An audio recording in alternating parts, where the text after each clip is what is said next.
길지요? 우리 함께 한 절씩 교독해 보겠습니다. 창세기 30장 1절에서 24절 1절입니다. 라헬이 자기가 야곱에게서 아들을 낳지 못함을 보고 그의 언니를 시기하여 야곱에게 이르되 내게 자식을 낳게 하라. 그렇지 아니하면 내가 죽겠노라. 야곱이 라헬에게 성을 내어 이르되 그대를 임신하지 못하게 하시는 이는 하나님이시니 내가 하나님을 대신하겠느냐. 라헬이 이르되 내 여종 비라에게로 들어가라. 그가 아들을 낳아 내 무릎에 두리니 그러면 나도 그로 말미암아 자식을 얻겠노라 하고 그의 시녀 빌하를 남편에게 아내로 주매 야곱이 그에게로 들어갔더니 빌하가 임신하여 야곱에게 아들을 낳은지라. 라헬이 이르되 하나님이 내 억울함을 푸시려고 내 흑소를 들으사 내게 아들을 주셨다 하고 이로 말미암아 그 이름을 단이라 하였으며 라헬의 시녀 빌하가 다시 임신하여 둘째 아들을 야곱에게 낳으매 라헬이 이르되 내가 언니와 크게 경쟁하여 이겼다 하고 그 이름을 납달리라 하였더라. 레아가 자기의 출산이 멈춤을 보고 그의 시녀 실바를 데려다가 야곱에게 주어 아내로 삼게 하였더니 레아의 시녀 실바가 야곱에게서 아들을 낳으매 레아가 이르되 복되도다 하고 그 이름을 가시라 하였으며 레아의 시녀 실바가 둘째 아들을 야곱에게 낳으매 레아가 이르되 기쁘도다 모든 딸들이 나를 기쁜 자라 하리로다 하고 그 이름을 아셀이라 하였더라. 일 거둘 때 루벤이 나가서 들에서 합 한 채를 얻어 그의 어머니 레아에게 드렸더니 라헬이 레아에게 이르되 언니의 아들의 합 한 채를 청구하노라. 레아가 그에게 이르되 내가 내 남편을 빼앗은 것이 작은 일이냐. 그런데 내가 내 아들의 합 한 채도 빼앗고자 하느냐. 라헬이 이르되 그러면 언니의 아들의 합 한 채 대신 오늘 밤에 내 남편이 언니와 동침하리라 하니라. 야곱이 들에서 돌아오매 레아가 나와서 그를 영접하며 이르되 내게로 들어오라. 내가 내 아들의 합 한 채로 당신을 샀노라. 그 밤에 야곱이 그와 동침하였더라. 하나님이 레아의 소원을 들으셨으므로 그가 임신하여 다섯째 아들을 야곱에게 낳은지라. 레아가 이르되 내가 내 시녀를 내 남편에게 주었으므로 하나님이 내게 그 값을 주셨다 하고 그 이름을 이사가리라 하였으며 레아가 다시 임신하여 여섯째 아들을 야곱에게 낳은지라. 레아가 이르되 야곱 하나님이 내게 후한 선물을 주시도다. 내가 남편에게 여섯 아들을 낳았으니 이제는 그가 나와 함께 살리라 하고 그 이름을 스불론이라 하였으며 그 후에 그가 딸을 낳고 그 이름을 디나라 하였더라. 하나님이 라헬을 생각하신지라. 하나님이 그의 소원을 들으시고 그의 태를 여셨으므로 그가 임신하여 아들을 낳고 이르되 하나님이 내 부끄러움을 씻으셨다 하고 그 이름을 요셉이라 하니 여호와는 다시 다른 아들을 내게 더하시기를 원하노라 하였더라. 아멘. 몇 년 전에 제가 교회 업무를 마치고 차를 타고 이제 집으로 귀가하다가 교통사고를 당했습니다. 갑자기 택시가 뒤에서 저를 받아버려서요. 그래서 정신을 잃고 그렇게 제가 정신을 잃고 말았는데 잠시 후에 정신을 차려보니까 몸이 아주 찌뿌둥하고요. 그리고 이곳저곳 막 쑤시고 아주 심하게 다친 것 같아요. 너무 아프더라고요. 문득 든 생각이 다음날 제가 수요일 설교를 해야 되는데 내가 이렇게 상태가 안 좋으니까 아무래도 다른 부목사님에게 부탁을 미리 해놔야겠다. 어쨌든 교육자다 보니까 그 생각이 먼저 들더라고요. 제가 다 이렇게 사고 났으니 수요일에 펑크나면 안 되고 빨리 연락해서 조치를 취해야 되는데 막 이런 생각이 들면서 어떡하지 막 이런 마음이 드는 찰나에 알람이 막 울리더라고요. 그래서 그 아픈 몸을 어떻게든 움직여서 이렇게 알람을 껐습니다. 가뜩이나 몸도 아프고 머리도 띵하고 몸도 막 쑤신 그런 상황 속에서 그 소리가 너무 시끄럽게 느껴지고 막 짜증나더라고요. 그래서 얼른 핸드폰을 찾아서 이렇게 알람을 딱 끄는 순간 제가 꿈을 꾼 거더라고요. 제가 교통사고 나서 몸이 막 아픈 게 아니라 꿈을 꾸는 거였더라고요.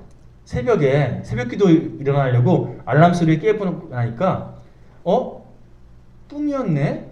라는 거였어요.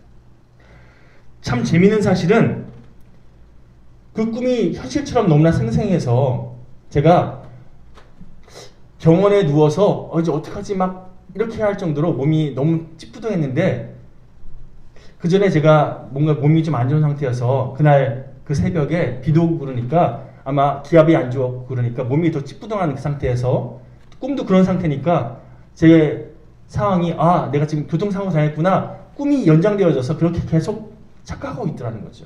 그러다가 알람을 듣고 정신을 딱 차리고 나니까 그 아팠던 몸이, 막 움직이기 힘들었던 그 몸 상태가 괜찮더라는 거예요. 여러분, 착각해서 막 아팠을 때, 그리고 다시 정신을 차리고 나서 보니까 아무렇지도 않은 그 상태를 순식간에 경험했잖아요. 그러고 나서 그때의 그 경험이 참 어이없기도 하고 하여튼 재밌는 경험으로 제 기억 속에 남아 있었습니다. 그러다가 오늘 말씀 준비하는데 하나님께서 그날 그 경험을 다시금 떠오르게 하더라고요. 잠결이기 때문에 그렇게 착각해서 몸이 아팠던 것처럼 느꼈던 그 경험들. 그런데 사실 생각해 보면요, 잠결이 아닐 때에도 우리들은 너무나 많은 순간 제정신일 때에도요, 왜곡된 기억으로 또 느낌에 주도되어서 그렇게 착각하면서 살 때가 참 많은 연약한 인생 아닙니까? 내가 이게 맞아라고 착각하면요, 그게 진짜 사실이 아닐지라도 사실인 것처럼 착각하는 것이, 내가 옳지 않은 것에 대해서 그게 옳다고 믿어버리면 그렇게 착각하고 옳다고 믿어버리는 그것 때문에 얼마나 많은 문제들이 일어납니까? 이회수 씨의 글 가운데 나뿐인 놈의 줄임말은 나쁜 놈인 것 같다 라는 구절이 있습니다. 다시 한번 말씀드릴게요. 나뿐인 놈의 줄임말이 나쁜 놈인 것 같다. 그렇듯하지요. 나뿐인 놈 막 줄여보니까 나뿐인 놈, 나쁜 놈 되잖아요. 여러분, 나뿐인 놈, 나만 생각하는 놈, 나만 그렇게 주장하는 사람, 그런 사람이 나쁜 놈이라는 거예요. 여러분, 그렇다고 한다면 내가 나뿐인 생각들, 나의 유익을 위해서, 나의 만족을 위해서, 내가 어떻게든 손해보지 않기 위해서 그렇게 행한 그런 과정들 속에서 하나님 보시기에 나뿐인 생각, 한마디로 나쁜 생각할 때가 얼마나 많겠습니까? 저뿐만 아니라 이 땅을 살아가는 많은 사람들이 이렇게 나쁜 생각, 나쁜 행동들로 하나님 보시기에 정말 죄된 모습으로 살아갈 때가 참 많더라는 거예요. 순간순간마다 자신을 주도하는 감정들, 내가 옳다고 믿는 그 생각들에 주도되어져서, 이걸 다른 말로 바꾸면요, 감정과 생각을 한 단어로 이렇게 요약할 수 있는데, 자아라는 단어로 요약할 수 있습니다. 자신의 자아에 주도되어져서 자아가 이끄는 대로, 자기 속에 넣는 대로, 자기 감정이 이끄는 대로 그렇게 섣부르게 결정하고 정말 하나님께서 보시기에 나쁜 결정을 하는 그런 우리의 죄된 실존에 대해서 한번 생각해 볼 필요가 있다는 겁니다. 요즘 수요일마다 야곱의 가정에 대해서 살펴보고 있지요. 첫 주에 야곱에 대해서 살펴봤고, 두 번째 주에 야곱의 큰아들이었던 르우벤에 대해서 살펴봤습니다. 그리고 그 지난주에 2주에 걸쳐서 레아에 대해서 살펴봤는데, 오늘은 그 마지막 시간으로 라헬을 살펴보면서 우리의 죄된 실존, 우리의 죄된 자아에 대해서 한번 다시금 점검해보고 하나님께 우리의 그 죄된 실존을 맡겨드리는, 다시금 새로워지는 그런 결단이 일어난 시간들로 삼았으면 좋겠습니다. 자, 말씀을 묵상할수록 야곱, 라헬, 르벤, 레아, 이 야곱의 가정 이야기가 단순히 성경에 기록된 옛날 사람들 이야기가 아니라 바로 지금을 살아가고 있는 죄된 우리들의 실존임을 깨닫게 됩니다. 우리도 야곱처럼 다른 사람의 뒤꿈치, 발뒤꿈치 그렇게 잡아채면서 나의 이익을 위해서 이기적인 선택을 할 때가 참 많았고요. 레아처럼 어느 때는 신실하게 하나님만 바라봤는데 순간적으로 자아의 생각에 주도되어서 그 신실함을 다 놓쳐버리고 죄된 선택을 할 때가 참 많은 그런 우리의 연약함에 대해서 살펴보지 않았습니까? 성경이 증거하고 있는 죄라는 단어는요, 한마디로 정의하면 하나님을 의지하지 않는 태도, 그리고 자신을 지나치게 의존하는 그런 태도를 의미합니다. 하나님을 의지하지 않고 내 자신의 감정, 내 자신의 생각을 의지하는 그런 태도. 이게 죄예요. 헬라어 성경에 보면 이 죄라는 단어를 하마르티아라는 단어로 정의하는데요. 하마르티아라는 단어는 관역에서 벗어난 상태라는 뜻이 있습니다. 한번 생각해 보십시오. 관역이 있습니다.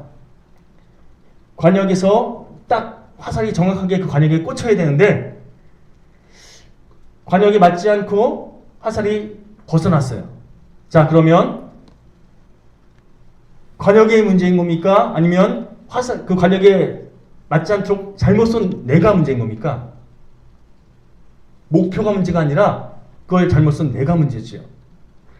하나님께서는요, 우리가 관역이라고 하는, 하나님이라고 하는 그 목표를 향해 달려오기를 원하시는데 우리의 시선이, 우리의 삶의 방향이 잘못된 방향을 향해 그렇게 꽂히는 바람에 하나님이 아닌 잘못된 관역을 향해 나가는 그런 우리의 삶의 모습을 성경은 죄라고 이야기하더라는 겁니다.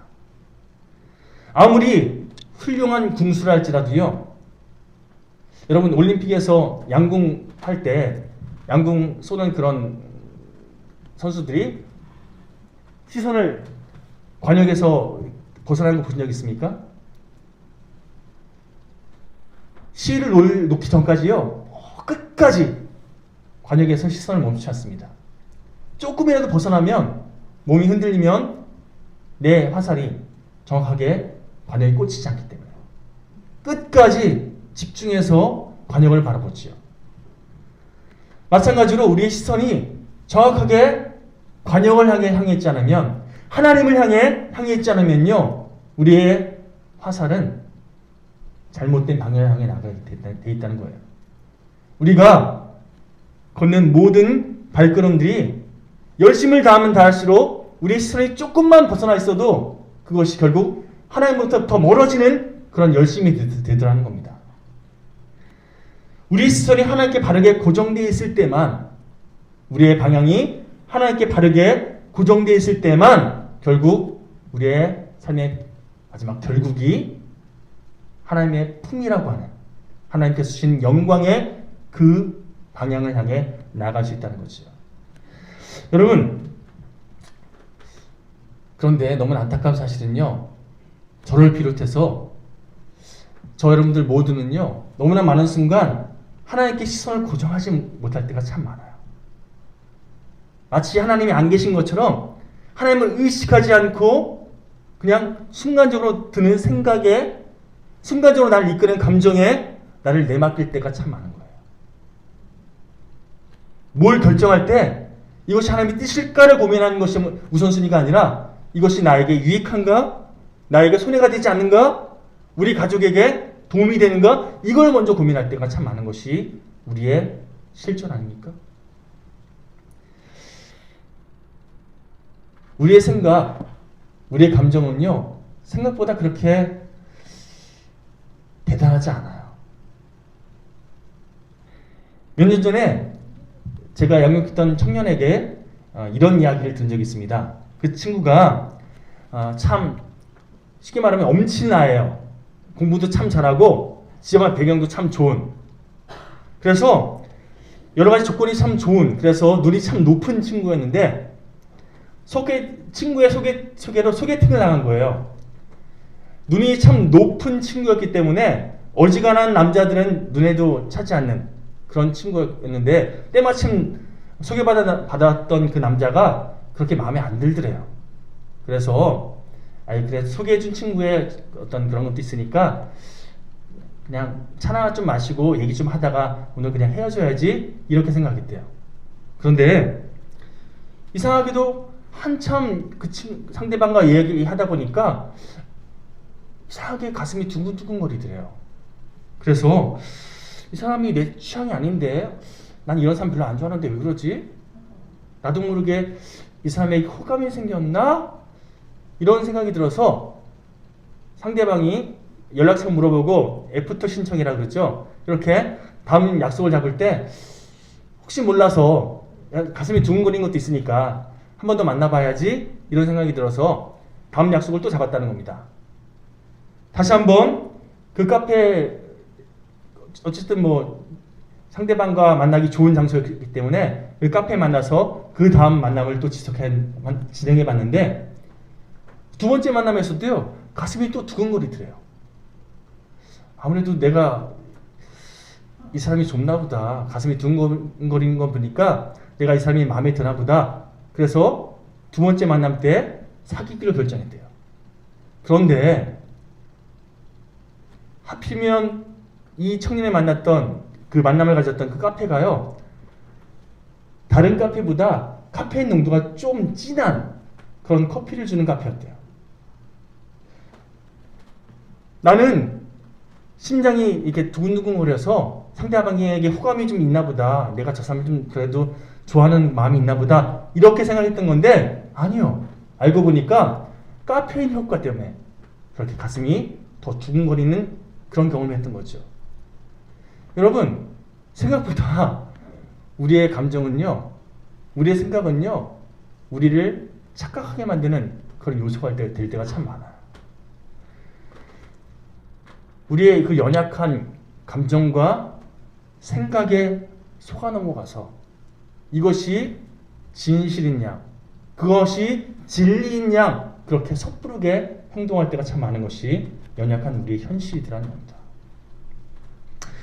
여러분 한번 생각해 보십시오. 우리들이 느끼는 감정들에 대해서 내가 이런 감정을 느껴야지 이렇게 먼저 생각하고 나서 그 다음에 그 감정을 느끼게 되는 경우도 물론 있습니다. 예를 들어서 두려워하면 안 돼. 두려워하지 말자. 걱정하지 말자. 막 이렇게 스스로 막 다짐하면 우리 마음이요. 그 다짐한 그 덕분에 그래도 뭔가 좀 감정이 조절되는 경우도 있어요. 두려워하지 않고 담대하게 그래 이겨낼 수 있어. 이렇게 감당하는 경우도 있습니다. 그렇죠? 이거는 내 생각이 내 감정을 이렇게 계속 쇠뇌해서 그렇게 이끌어가는 경우도 물론 있어요. 여러분 근데 아시다시피 대부분의 경우는요. 우리들이 느끼는 감정들 우리의 의지와 상관없이 우리 마음속에서 우리를 막 그렇게 이끌어갈 때가 많습니다. 예를 들어서 누군가를 사랑하게 됐다라는 것을 한번 생각해 보실까요? 내가 저 사람을 사랑해야지 이렇게 먼저 생각하고 나서 그 사람을 사랑하는 마음을 키워나가는 때가 많습니까? 그런가요? 뭐 그런 경우도 있을 수 있죠. 그런데 대부분의 경우는요. 나도 모르게 그 사람을 사랑해서 나도 모르게 그 사람이 좋아져서 그래서 그 사람을 사랑하는 그 마음 계속 키워가는 경우가 많습니다. 그렇지 않습니까? 처음 보는 사람인데 어떤 사람은 정말 꼴도 보기 싫고요. 어떤 사람은 너무나 호감이 가고 내 마음이 나도 모르게 그렇게 그 사람을 결정짓는다는 거예요. 물론 옛날 어르신들 말씀 가운데 나는 얼굴도 못 보고 시집갔어. 그래서 결혼하고 나서 시집가고 나서 정부치고 살다 보니까 그럭저럭 내 남편 사랑하게 되더라. 이렇게 말씀하시는 분들도 있어요. 생각이 먼저 앞서고 나서 내가 그래도 내 남편을 사랑해야지 이런 생각으로 계속 되뇌이다 보니까 결국 남편을 사랑하게 되었다. 그럴 수 있습니다. 그런데 대부분의 경우는요. 감정이 먼저 나를 주도하고 그러고 나서 아 내가 이 사람을 사랑하는구나 깨닫게 되더라는 거예요. 대부분의 경우 먼저 감정을 느끼고 나서 예를 들어서 사랑을 느끼거나 미움을 느끼거나 혹은 분노를 느끼거나 그렇게 불쾌한 마음을 느끼거나 이런 감정을 먼저 느끼고 나서 그 감정을 스스로 내가 왜 이런 감정을 느끼지? 라는 것을 스스로 되뇌이다가 아, 내가 이래서 이 사람 사랑하나 보다. 내가 이 사람 이래서 미워하나 보다. 정의하더라는 거예요. 너무나 많은 순간 우리는요, 내 감정 스스로 하지 못합니다. 내 감정이 나도 모르게 나를 이끌어가요. 그리고 그런 내 감정에 나도 모르게 끌려가는 것이 우리의 너무나 많은 순간 현실이에요. 또 다른 예를 들어볼게요. 방금 전까지 기분이 좋았습니다. 그런데 남편이 혹은 아내가 정말 상대방은 별 생각 없이 툭 내뱉은 말인데 아니면 별 생각 없이 그냥 한 행동인데 그게 나를 불쾌하게 만들어요. 내 감정을 확 상하게 만들었어요.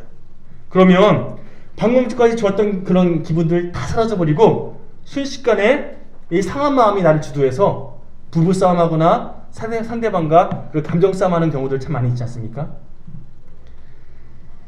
어느 누가 불쾌한 감정으로 상대방과 그런 시간 보내고 싶겠습니까? 그런데 나도 모르게 그 미움, 그 불편함이 나를 주도해서 확 토라져서 상대방과 불필요한 시간을 보내게 나를 이끌어가잖아요. 자, 왜 그럴까? 몇 가지 원인들을 진단해 볼 필요가 있는데요. 자, 우리들은 가만 보면요, 어떤 상황에 대해서, 어떤 환경에 대해서, 어떤 만남에 대해서 내가 불쾌감을 느끼거나 혹은 기분 상함을 느끼거나 뭐 그런 이유에 대해서 아, 이건 저 사람 때문이야. 이건 이 환경이 나로 하여금 이런 감정을 느끼게 하는 거야 라고 상대방에게 혹은 상황과 환경에게 그렇게 책임을 전가시킬 때가 참 많아요. 그렇지 않습니까? 나는 문제였고 저 사람이 문제여서 내가 이런 감정을 느끼는 거예요. 내가 누군가를 불편하게 여기면 저 사람이 저런 문제가 있기 때문이야. 나는 그래서 저 사람이 싫어. 나는 저 사람이 이래서 불편해. 이렇게 스스로를 정의할 때가 참 많습니다. 그렇게 규정해버리고 그 사람을 그렇게 대해버려요.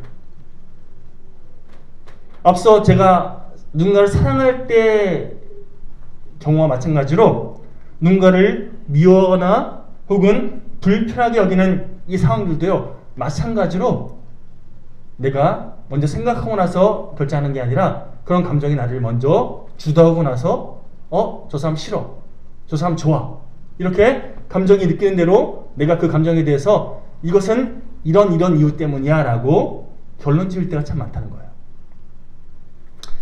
자, 한 가지 더 얘기할게요. 우리가 왜 분노합니까? 내가 분노하기로 마음먹고 나서 분노합니까? 어떤 상황이 난 이 상황에 대해서 이런 이유 때문에 분노할 거야 막 결정하고 나서 그 다음에 분노합니까? 아니요. 순간적으로 나도 모르게 분노가 확 불일듯이 일어나서 어떤 때는 확 이렇게 속된 말로 꼭지가 돌아서 분노가 나를 막 그렇게 이끌어갈 때가 참 많지 않습니까? 나도 모르는 사이에 분노의 감정을 느끼고 사랑을 느끼고 미움을 느끼고 불편함을 느끼고 이렇게 내 감정이 나도 모르게 그것을 막 느끼게 된다. 그래서 우리는요, 이런 나의 상태에 대해서, 나의 상황에 대해서 뭔가 좀 스스로 합리화시켜야 되잖아요. 그래서 이것은 다 이 사람 때문이고 이런 상황 때문이고 이런 환경적 요인 때문이야 라고 나를 보호하기 위해서 그렇게 외적인 부분에 이유를 갖다 붙일 때가 많다는 거예요. 솔직히 저도 역시 어떤 분노를 느끼거나 뭔가 다른 사람들에 대해서 불편함을 느낄 때 저 사람은 저래서 문제야. 내가 저래서 싫어하는 거야. 이 환경, 이런 상황, 내가 너무 싫은데? 이러면서 내 감정을 어떻게든 책임 회피하면서 나는 괜찮은데 저게 문제야 라고 이렇게 상대방에게 혹은 어떤 환경적 요인에 계속해서 이유를 갖다 붙이면서 내 감정을 해소시키려고 애썼던 사람 중에 한 명이었습니다. 원인을 상대방에게 혹은 환경적인 요인에게 돌려버리는 게 가장 편하거든요. 나는 문제없고 그래서 나는 괜찮고 저쪽이 문제라고. 그렇게 책임을 돌려버리면 나는 그 다음부터는 I'm okay. 그렇지 않습니까? 물론 상대방이 어떤 잘못을 해서 내가 그런 감정을 느낄 수도 있어요. 정말 상황이 정말 문제 있어서 내가 그런 감정을 느낄 수도 있어요. 그런데 여러분, 상대방이 어떤 잘못을 했을 때 어떤 때는 쿨하게 넘기는데 또 어떤 때는요, 걷잡을 수 없을 정도로 미움의 감정을 느낄 때도 있어요. 왜 그럴까요? 상대방에게 문제일 수 있지만 결국 그 상황을 받아들이는 내가 문제가 있다는 것을 깨닫지 못하면 여러분, 우리는요, 하나님께서 원하시는 더 깊어지는, 더 넓어지는 그런 하나님의 성품으로 가다듬어지는 인생이 될 수 없다는 거예요. 하나님께서는요, 어제는 품을 수 없었던 그 사람을 오늘 그리고 내일을 그 시간이 지나면서 품을 수 있는 더 넓은 그릇으로 우리를 가다듬기 원하시는데 자꾸만 책임 소재를 상대방에게 돌리면서 나는 문제 없어 그러면 나는 변하지 않겠다는 거잖아요. 그러면서 내 그릇이 계속 그 자리에 머물러 더 넓어지지 못하게끔 스스로 막아버리는 그런 선택을 하면서 결국 하나님께서 원하시는 대로 성장하지 못하는, 성숙되어지지 못하는 그런 길을 걸어가는 우리의 삶의 선택이 참 많다는 겁니다. 저희 딸만 해도요, 제 컨디션이 좋을 때는 이런저런 행동할 때 아유 괜찮아 이렇게 받아주는데 제가 좀 피곤하거나 제가 좀 여유가 없을 때는요, 아유 왜 그래, 이게 제 현실이에요. 똑같은 행동에도 제가 받아줄 때가 있고 제가 못 받아줄 때가 있다는 거죠. 결국 내가 문제구나, 이걸 깨달으면요 답이 나온다는 겁니다. 자꾸 옆에 있는 사람이 미워질 때 이유 없이, 아니 어떤 이유가 있을 수 있습니다. 어쨌든 그 사람에 대해서 너무나 꼴보기 싫어지고 참을 수 없는 분노가 느껴질 때, 그때는요 스스로에게 되뇌이십시오.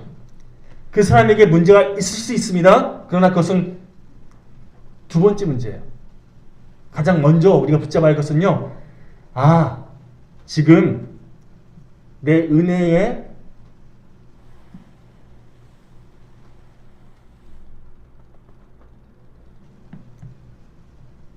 이 호수가 말라버렸구나. 하나님께서 은혜로 가득가득 채워주시면 내가 어떤 행동하든지 그 사람을 품어줄 수 있는 넉넉함으로 반응할 텐데 내가 지금 은혜가 메말랐구나. 내 호수가 지금 갈급한 상태구나. 이걸 깨달을 필요가 있다는 거예요. 상대방이 문제인데 왜 자꾸 나를 돌아보라고 하냐고요? 다시 말씀드립니다. 상대방이 문제인 건 두 번째 문제예요. 가장 먼저 내가 그 사람을 품어줄 수 있을 만큼 넉넉하지 못한 상태인 것. 내가 그 사람을 위해서 그렇게 기도할 수 있을 만큼 그렇게 성숙한 그리스도의 모습으로 서 있지 못한, 잘 기억되어 있지 못한 그런 연약한 믿음의 상태인 것을 스스로 깨달으면요, 그러면 그 다음 단계를 향해 나갈 수 있다는 겁니다. 가만 보면 사람들은 어떤 문제가 생겼을 때 혹은 어떤 감정적인 그런 상황이 그 사람을 주도할 때 주변 사람 가운데 가장 만만한 사람들에게 그 감정을 풀어버리려고 해요. 예를 들어서 가장 만만한 우리 가족 중에 누군가에게 내가 짜증날 때 그 짜증을 확 풀어버리려고 해요. 내가 그거를 풀어야지만 내가 살 것 같거든요. 나도 모르게 그렇게 풀 때가 많은 것이 우리의 현실이에요. 그러면 나의 그 짜증, 나의 그 분노, 나의 그 상한 마음이 상대방에게 그렇게 흘러가죠. 이 악순환이 계속해서 또 다른 사람에게 흘러가고 이게 사회를 점점 아프게 만드는, 왜곡되게 만드는 그런 악순환의 모습 아니겠습니까? 가장 만만한 사람, 성질 나쁜 사람이나 혹은 나보다 더 강한 사람에게 그렇게 맞서면 내가 어떻게 될지 모르니까, 본전도 못 찾으니까 가장 약해 보이는, 가장 만만한 가장 편한 그런 사람에게 내가 내 감정을 해소하려 든다는 거예요. 오늘 성경에도요 이런 비슷한 사례가 소개되고 있습니다. 오늘 본문 1절에서 2절 말씀 다시 한번 볼까요?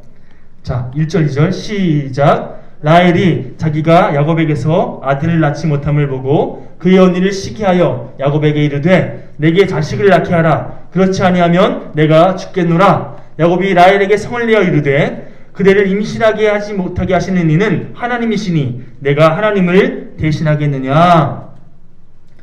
자, 언니 레아는 지금 아들들을 막 낳고 있는데 나는 남편 야곱에게 사랑받고 있긴 하지만 아들을 낳지 못해요. 그 당시에 자녀를 출산하지 못하는 아내는 쉽게 말하면 제 몫을 못하는 그런 존재였거든요. 그러니 내가 남편에게 사랑받는 건 낳고 있는데 나는 못 낳고 있어. 짜증이 나는 거예요. 언니에게 시기하는 마음이 막 생기는 거예요. 그래서 그 시기하는 마음, 그 불편한 마음을 가지고 하나님께 나아가서 하나님, 내가 이런 상황이에요. 도와주세요. 자기 마음밭을 좀 돌아보고 자기의 상황을 하나님께 맡겨드리는 선택했으면 참 좋았겠는데 어떻게 했습니까?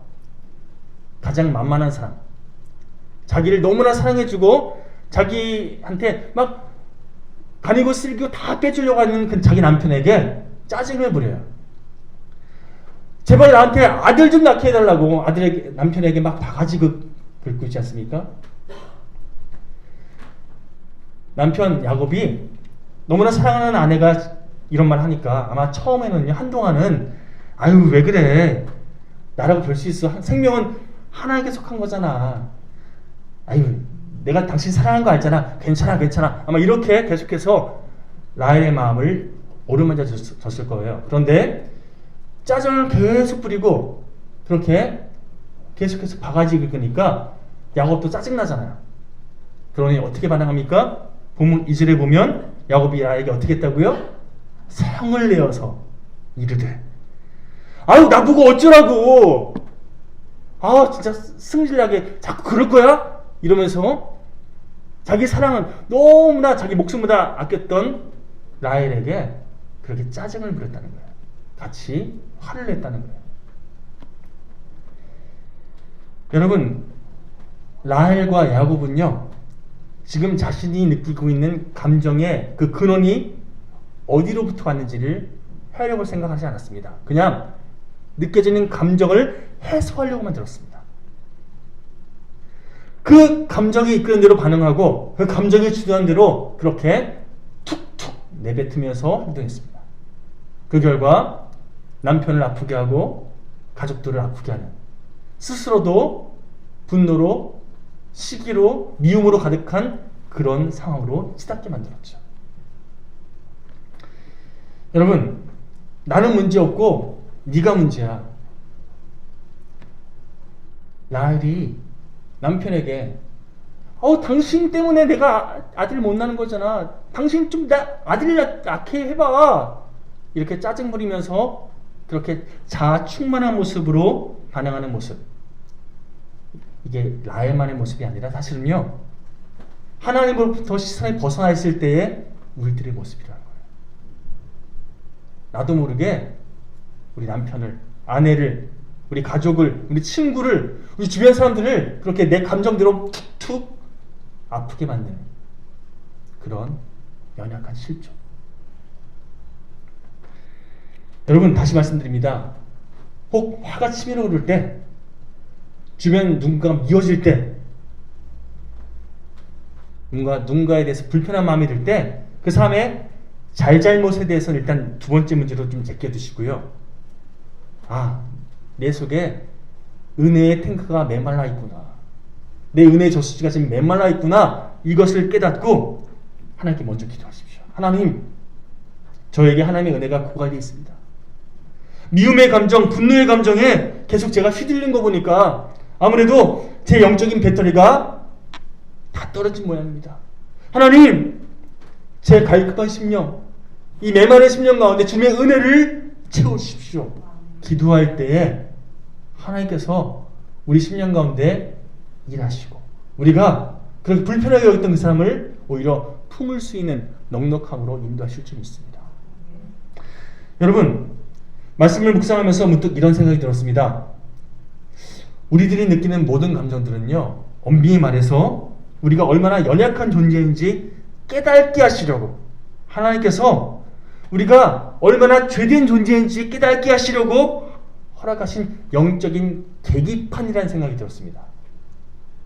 차도요, 뭔가 문제가 생기면 계기판에 깜빡깜빡 불이 들어오잖아요. 기름이 떨어지면 기름 채워야 된다고 이렇게 계기판이 알려주잖아요. 마찬가지로 내가 어떤 미움이 나를 막 주도하고 뭔가 불편함이 나를 주도하고 두려움이 나를 주도할 때, 아, 내가 지금 하나님을 온전히 바라보지 못하고 있구나. 영적인 계기판이 깜빡깜빡 실어주고 있는 것임을 깨닫고, 내가 너무 이기적인 그런 선택하고 있구나. 내 영적인 계기판을 점검할 수 있는 그런 복된 인생이 될 때, 그럴 때 섣부른 감정의 선택으로, 죄된 선택으로 우리 삶을 채워가는 어리석은 삶의 모습이 아니라 하나님께서 기뻐하시는 구원받은 백성다운 삶의 모습으로 그렇게 우리 삶이 채워져 갈 줄 믿습니다. 여러분, 우리들은요, 너무나 많은 순간 내 인생은 나의 것이라고 착각하면서 내가 알아서 할게요, 이렇게 스스로 과신하고 잘못된 선택을 할 때가 참 많습니다.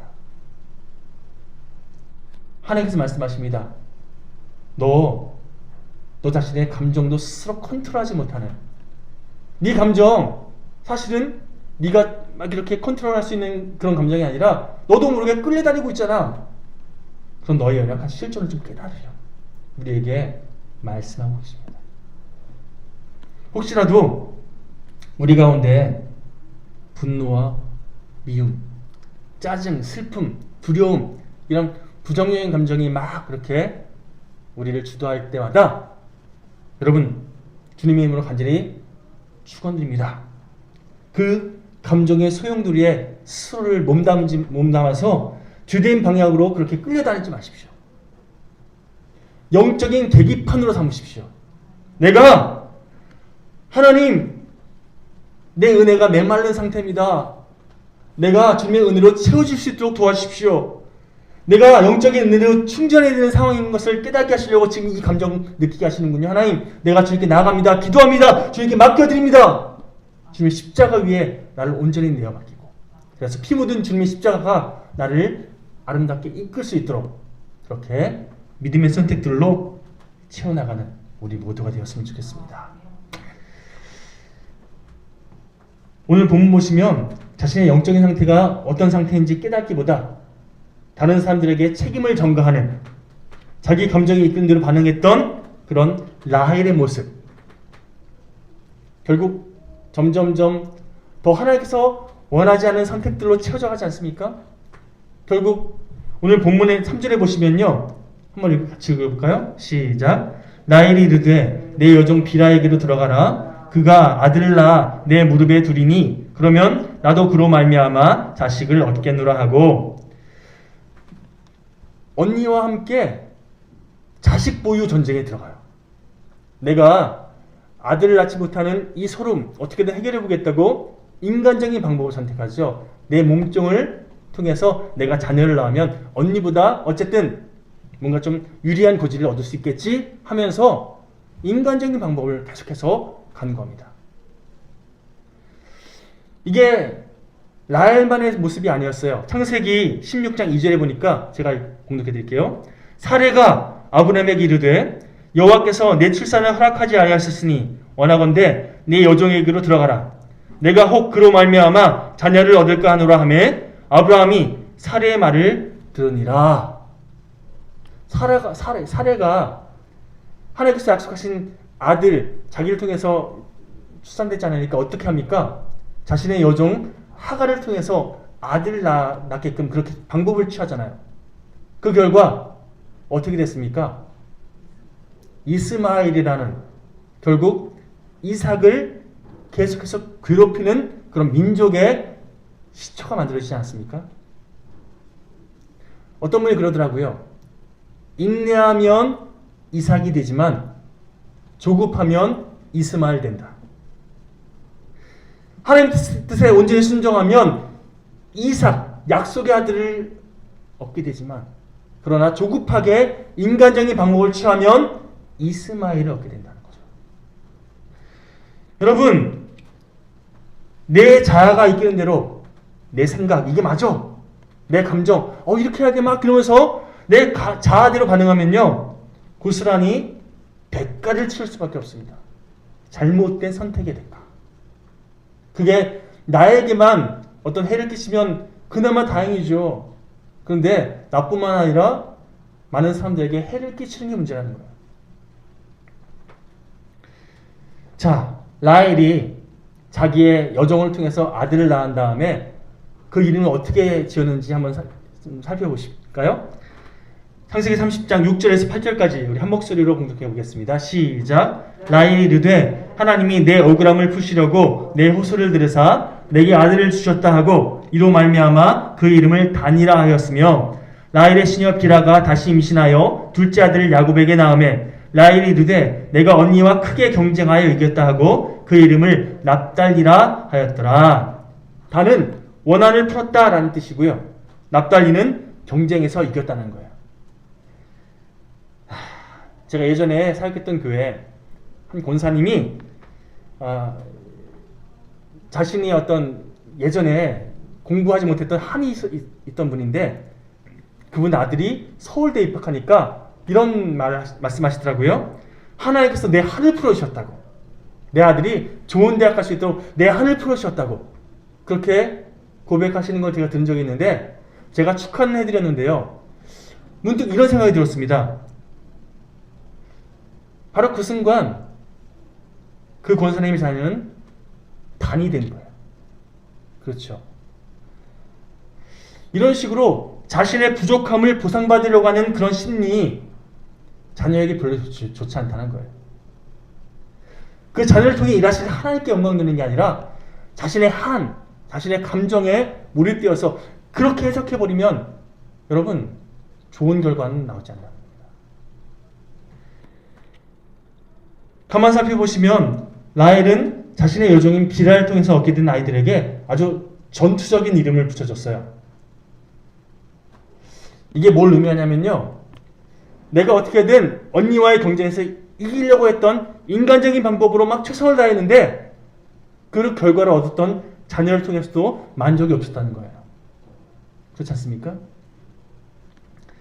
내 자아가 있는 대로 반응하면요, 당장에는 뭔가 해결되는 것 같아요. 당장에는 뭔가 만족이 오는 것 같아요. 잘했어! 스스로 막 대견하게 느껴지는 것 같아요. 그런데 여러분, 소금을 혹시 한번 먹어보신 적 있습니까?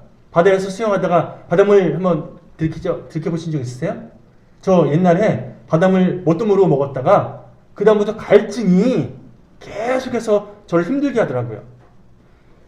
여러분, 우리에게 있어서 자아라는 것에 그렇게 계속 끌려다니면요, 바닷물 마시는 것처럼 당장에는 물 마셔서 갈증이 해소되는 것 같은데 더 큰 갈증이 우리를. 라헬은요, 어떻게든 내가 아들을 낳으면, 내 여종을 통해서라도 어떻게든 아들을 낳으면 만족이 올 줄 알았어요. 그런데 자신의 여종인 비라를 통해서 아들을 낳으면 낳을수록 더 답답하고 더 마음의 평안이 없었어요. 해결되지 않아요. 뭐가 문제였을까요? 라헬이 하나님을 바라보지 않았기 때문에, 하나님께서 주신 평안을 누리지 못한 거예요. 인간적인 방법으로 그렇게 아등바등거린 결과, 그 결과 언니와의 자녀 보유 전쟁이 막 일어나기 시작했고, 그래서 야곱의 가정은요, 4명의 아내와 10명이 넘는 자녀들의 그런 분탕질, 서로 시기하고 질투하고 서로 견제하는 그런 치열함 속에서 너무나 상처투성의 가정으로 그렇게 치닫게 됩니다. 여러분, 제가 전에 말씀드렸던 것처럼 라헬은요, 너무나 많은 좋은 조건들이 있었어요. 남편에게 사랑받았지요. 더군다나 외모도 너무나 출중했지요. 다른 사람들에게 인정받는 그런 너무나 좋은 조건에 자신에게 있어서 너무나 만족하면서 감사하면서 그렇지 못한 자신의 언니에 대해서 불쌍히 여기면서 그렇게 품어주는 이런 선택했으면 하나님께 살아가시는 궁휼함으로 가족들을 바라봤으면 너무나 행복한 가정생활을 했을 거예요. 그런데 시기하고 나만 좋으려 하고 나만 누리려 하는 욕심을 붙잡으니까 결국 언니 레아에게는 더 큰 상처를, 자신은 만족하지 못하는 그런 삶의 모습으로 계속 흘러갔다는 거죠. 그럼에도 불구하고 하나님은요, 오늘 본문 22절을 통해서 이렇게 우리에게 참 희망, 소망을 보여주십니다. 하나님이 라헬을 생각하신지라.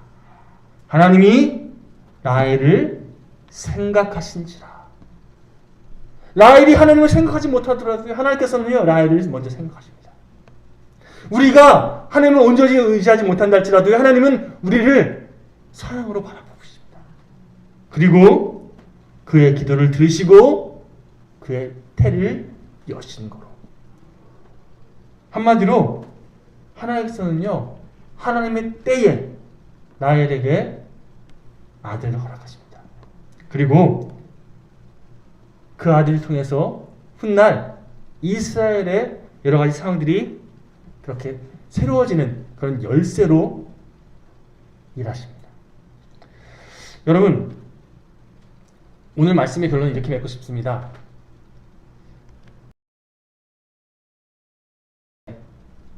자신의 생각, 자신의 감정대로 막 그렇게 섣부르게 뭔가 일을 해결하려고 아등바등 거리지 마십시오.